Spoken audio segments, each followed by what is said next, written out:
Hello and welcome to Philosophy 126 on logic and argumentative writing. This course is going to be on the fundamentals of argumentation and persuasive writing. Arguments can come in many shapes and forms, and some are aimed at the truth, while some try to tell you what you ought to believe, and others aim merely at persuading you one way or the other. But some kinds of arguments are ultimately good by being successful at establishing their conclusions or making their conclusions plausible, while other arguments are bad. They fail to guarantee their conclusions or are flawed in some way or other. Now, it's important to be able to recognize when an argument is good or bad in various ways, as sometimes arguments can be very persuasive but fail to actually establish the truth of their conclusions, while other times arguments can seem wildly implausible, but can turn out to be true.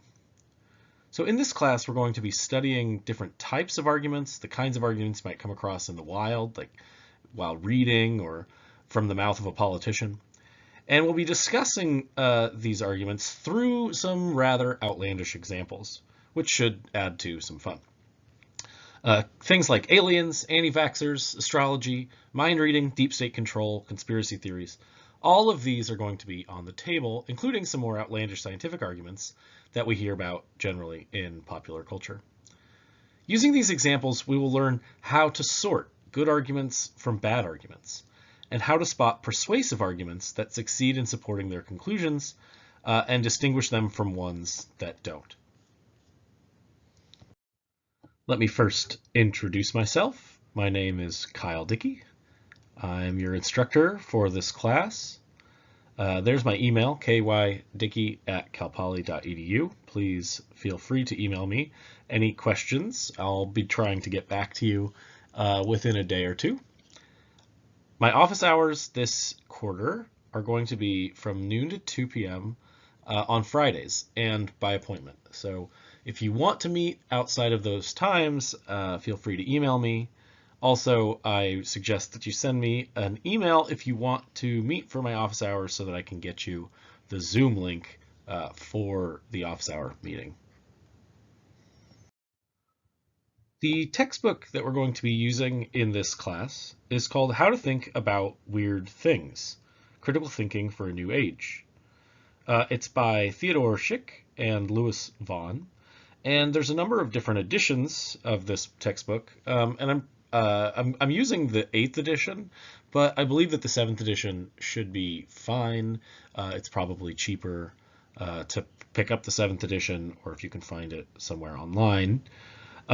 This textbook is available on Amazon. It's available in the bookstore, and if you are sneaky or tricky, I can't tell you, I can't condone you searching around for PDFs on the back corner of the internet, but I also can't stop you from finding PDFs in the back corners of the internet. Some further information on the course. So all of the course material is going to be available for you on the Course Canvas website. Everything other than the textbook. Everything will be posted, everything will be explained on the Canvas website in sort of the different modules. All right, the way that this course is going to work is that there will be weekly modules for each week of the 10-week course. In each module, there will be a reading assignment that you should do first. It'll be a chapter from the textbook or a PDF that I've uploaded from some other kind of reading. Then there will be some lectures and some lecture videos posted for each week, and you should watch all of those. And then there will be a weekly quiz that just covers the material, the reading material, and the lecture material. There will be 2 written assignments and 2 exams that'll be mostly multiple choice. And so the exams, and the writing assignments will be due near the same time. So I think I'm going to have the writing assignment due at the beginning of week 6, the first one, and the midterm will happen that week as well. Then you'll have a whole week to take the midterm. Same thing with the final exam. So the final writing assignment will be due at the beginning of finals week, and the final exam will be due by the end of finals week. And all those, that the exams should be straightforward. The final will be cumulative. It'll cover everything in the class, but it will be basically like a hard multiple choice test. For your grade breakdown, quizzes are going to be worth 20% of your grade. The midterm is 10% of your grade. The final is 20% of your grade. And then each writing assignment is going to be worth 25%. So that makes up to 50% of your grade. All of the quizzes and exams are open book, note, and lecture. They're not open, however, to collaboration. You're not allowed to write or to do the exams with anyone else. So you don't really have an excuse to not get an A unless you mess up somehow on the writing assignments. Finally, the two course rules here. The late policy, if you turn in a quiz late after the date it's due, it will be docked 10 to 15% depending on how late the quiz is. That doesn't mean you should not do the quiz. You should always take the quiz even if it's late. And because, it's only going to be docked up to 15%, even if it's like turned in at the very end of the class. But if it's turned in, just a day or two late, it won't be docked that much. Exams are a different story, though. Exams will not be accepted late. You must complete the exam during the week that the exam is due, right? So the midterm exam is pretty much the only one that's really important here. You need to pay attention and complete the midterm exam on time. And then finals week exam, you definitely need to complete that during finals week. Otherwise, you will fail the class.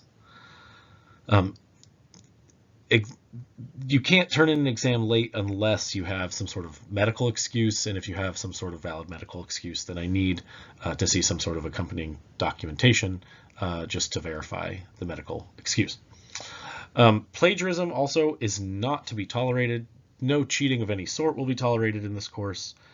Because the class is open book, open note, and open lecture, and you have access to all the material, you have access to everything that you need to know in order to answer all of the questions that are available to you right in front of you. You can just go back to the material and look at it. And none of the quizzes or lectures or anything are going to really be timed. They're going to have due dates, but they're not going to be timed in the sense that like you only have an hour to complete them. So you can always just do the work slowly and make sure you go back and find everything that you need to get in order to get an A in the class. There will be some written work that must be turned in for the midterm and final. And in that written work, your answers must ultimately be your own words. They must come from your own mind. You can't just copy and paste things that are written in the textbook or take exact, just turning in exactly what I said in lecture. That will count as some form of plagiarism and cheating, and that will result in a failing grade.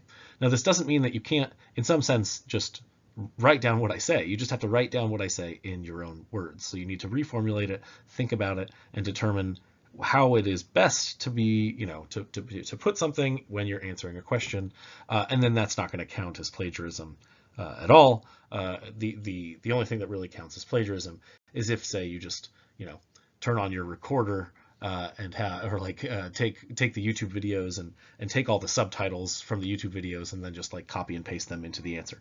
That is not allowed.